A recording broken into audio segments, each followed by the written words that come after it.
Sebagai mahasiswa ITS, gimana rasanya ada di dalam circle penerima beasiswa ini di ITS? Ada nggak kemudahan atau dukungan khusus dari kampus saat proses pendaftar? Rasanya menjadi circle penerima beasiswa ini, apalagi beasiswa saya menyediakan asrama, jadinya kami hidup bersama dari award-award yang lain. Jadi circle pertemanannya alhamdulillah sehat dan kami saling. Oke, kalau di sini kita bicara bagaimana circle yang ada di penerima beasiswa, itu pasti kita anggap sangat luar biasa di situ. Karena kita di situ berada dalam lingkar pertemanan yang memang di situ sangat kompetitif. Karena dari awal sebelum kita sebagai awardee itu kan ada seleksi ya.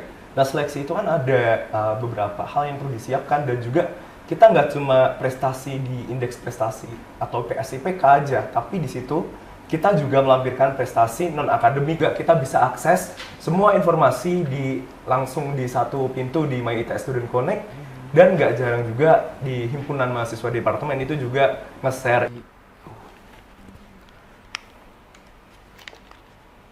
Sejak menjadi bagian dari penerima beasiswa ini, apa sih dampak paling signifikan yang kamu rasakan pada dirimu sendiri selain finansial?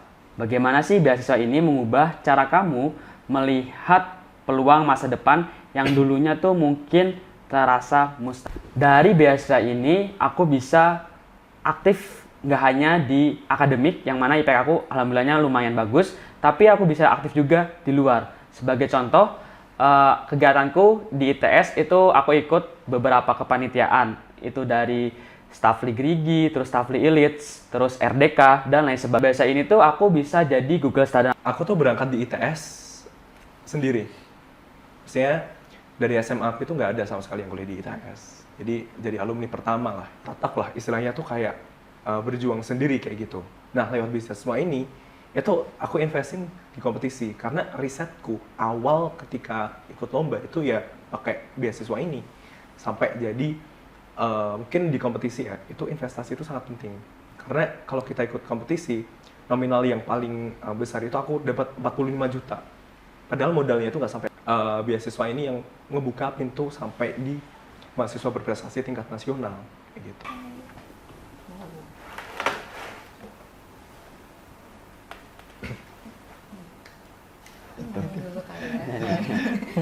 Bagaimana cara kamu menjawab pertanyaan tersulit saat sesi wawancara beasiswa kemarin? Tips dalam menyiapkan diri sebelum wawancara dan kunci untuk lolos beasiswa.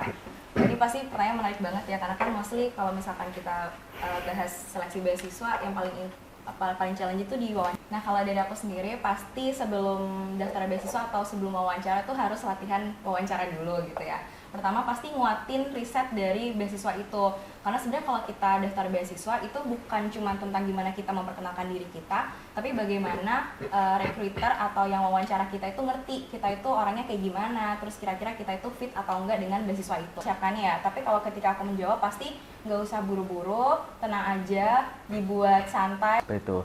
Terus ada 3 yang aku pegang kata sih. Jadi yang pertama itu be confident, percaya diri terhadap apa yang teman-teman punya, seperti itu. Yang kedua, be yourself gitu. Jadilah dirimu sendiri. Jangan sampai teman-teman ini jawabannya mengada-ngada alias menjadi orang. Karena yang sebenarnya dicari oleh banyak beasiswa itu ya keunikan dari kemampuan masing-masing diri teman-teman.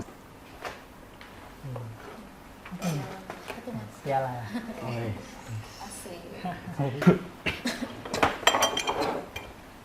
Pertanyaannya, seberapa besar beasiswa ini membuka pintu akses karir atau magang di perusahaan mitra? Saat ini posisiku adalah sebagai seorang intern juga, ngerjain tugas akhir di Pelindo Jasa Maritim, dan kemudian aku tanya terkait feedback kenapa aku bisa diterima. Dan beliau menjawab bahwa salah satu alasan kenapa aku bisa diterima di tempat magang tersebut adalah karena aku seorang pemimpin pada saat itu.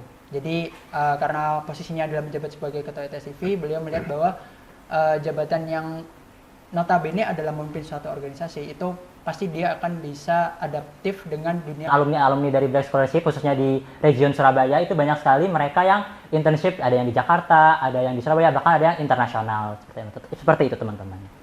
Nah dari beasiswa itu yang membawaku salah satu aspek ya mungkin yang dilihat dari HR, Sehingga aku bisa diterima di PT Kilang Pertamina Internasional sebagai proses engineer internship ya di PT KPI. Nah, teman-teman ini salah satu sosmed selain IG, TikTok itu kalian bisa update CV atau lain sebagainya itu lewat LinkedIn. Jadi HR itu yang reach out, kalian nggak perlu cari kerja. Mungkin apa nih? Baik.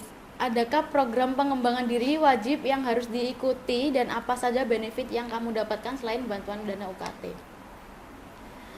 Baik, mengenai program pengembangan diri yang diajukan oleh bantuan UKT ini tidaklah signifikan karena bantuan UKT ini kan memang internal dari ITS dan ini dan juga tidak ada kayak harus begini begitu. Jadi syarat dan kriteria yang diajukan oleh IKOMITE juga cukup bisa dibilang ringan karena syaratnya yaitu harus mahasiswa aktif ITS pada semester ganjil atau genap pada saat beasiswa itu diajukan, tidak boleh sedang menerima beasiswa atau bantuan lain, harus ada surat pernyataan tanggung jawab mutlak kesanggupan membayar sisa UKT serta harus data yang dikirimkan itu benar-benar bisa dipertanggungjawabkan. Nah, ketika nantinya ada data yang salah atau salah digunakan itu akan ditindak sesuai sanksi yang Program pengembangan khususnya di Black Scholarship sendiri itu per bulan itu pasti ada, khususnya kayak di bidang religi seperti kayak tahsin tahfiz itu ada. Terus kalau misalnya dari segi karakter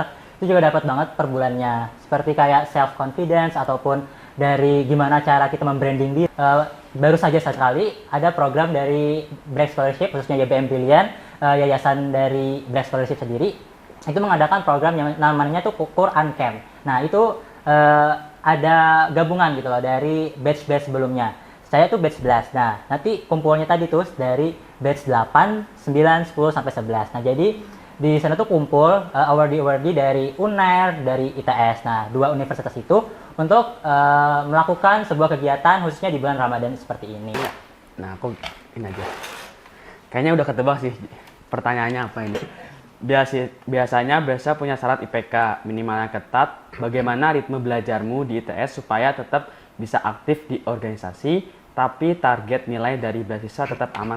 Kebetulan aku pakai metode dari Eisenhower Matrix. Ini mungkin teman-teman di sini juga udah pernah pakai gitu. Jadi ada 4 kuadran teman-teman, yaitu mendesak penting, terus mendesak tidak penting, terus tidak mendesak penting, sama tidak mendesak sama tidak penting. Itu cara kita untuk bisa membagi skala prioritas. Itu kalau misalnya ada tugas itu wajib diselesaikan terlebih dahulu, khususnya apalagi yang deadline dekat-dekat itu ya dikerjain terlebih dahulu teman-teman. Untuk misalnya nggak ada tugas itu belajarnya itu yang penting kita ada bukalah buku. Yang penting selama 10 menit, 15 menit, yang penting kita ada belajar. Harus punya self awareness yang tinggi. Self awareness itu meliputi apa aja? Pertama, pola belajar kita harus ngerti secara utuh ya, kita tuh bisa belajar itu kayak gimana. Jadi dengan kayak gitu, misalkan nih kita cuma punya waktu sedikit, tapi ketika kita ngerti cara kita belajar itu kayak gimana, akhirnya kita bisa maksimalin potensi yang kita punya. Jadi belajarnya juga tetap bisa maksimal. Terus yang kedua, yang penting adalah kita harus ngerti kapabilitas kita tuh seberapa dan kita harus ngerti limitasi diri kita tuh gimana. Karena bagi aku kalau kita punya banyak kegiatan itu bukan tentang kita menjadi orang yang sibuk, tapi gimana kita manajemen energi yang kita punya dan juga bagaimana kita tuh bisa apa syarat dan kriteria ideal yang dicari beasiswa ini? Apakah mereka lebih mengejar prestasi IPK tinggi atau justru mencari sosok leader yang aktif organisasi dan punya prestasi non-akademik? Ya, tentu. Beasiswa Black Scholarship ini teman-teman, syarat kita untuk tetap lanjutin beasiswanya itu kita harus mempunyai IPK yang namanya 3,00. Nah, jadi kita harus mendapatkan IPK 3, yang dimana standar lah, nggak tinggi, nggak rendah banget. Jadi untuk kita melanjutkan beasiswa itu sebisa mungkin teman-teman bisa survive untuk mendapatkan IPK 3. Kalau misalnya di beasiswa pemimpin masa depan ini itu semuanya juga dilihat ya teman-teman, dari IPK terus juga pengalaman di organisasi. Cuma mungkin memang yang menjadi nilai plusnya adalah kalau misalnya mungkin teman-teman adalah part of BUD itu tadi atau board of director dari organisasi yang teman-teman jalani. Mereka yang bisa menjalankan akademik dan non akademik secara beriringan tanpa harus mengorbankan orang lain dan diri. Menyepelekan, namun dari beasiswa ini kita Sebelum lolos beasiswa sekarang, apakah kamu pernah mengalami kegagalan beasiswa lain bagaimana cara kamu bangkit dari rasa Oke, kalau aku banyak ya, nggak terhitung ya berapa kali gagal. Kalau misalnya 4 kali nih daftar terus gagal. Nah, kalau misalnya kita menyerah, kita nggak tahu yang kelima ini apakah akan berhasil atau enggak. Gitu. Makanya itu walaupun mendapatkan kegagalan, tapi tetap kita coba terus sampai waktu itu tidak mengizinkan kita untuk mencoba lagi besok. change is not always easy and it is not always simple. Di setiap kesulitan pasti ada kemudahan, teman-teman. Seperti itu. Jangan menunggu hal itu sempurna, tapi ciptakanlah kesempurnaan itu. Sebaik-baiknya manusia adalah mereka yang bisa banyak memberikan manfaat bagi sekitarnya. Jadikan kekuranganmu itu untuk bisa mencapai kelebihanmu. Jadi semangat teman-teman. Baik buruk yang terjadi dalam kehidupanmu, itulah yang terbaik buat kamu. Jadi tetap positive thinking dan jangan menyerah.